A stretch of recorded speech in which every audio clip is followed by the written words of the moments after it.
গোপাল প্রকট শুনি নানা দেশ হইতে, নানা দ্রব্য লইয়া লোক লাগিল আসিতে। কেবল আশেপাশের গ্রামগুলি থেকেই নয়, শ্রী গোপাল দেবের আবির্ভাবের কথা শুনে নানা দেশ থেকে নানা রকম উপহার সহ লোকেরা আসতে লাগলো। মথুরার লোক সব বড় বড় ধনী, ভক্তি করি নানা দ্রব্য ভেট দেয় আনি।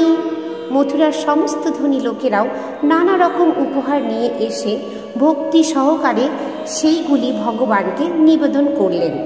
স্বর্ণরূপ বস্ত্রগন্ধ ভোগ উপহার, অসংখ্য আইসে নিত্য বাড়াইল ভাণ্ডার।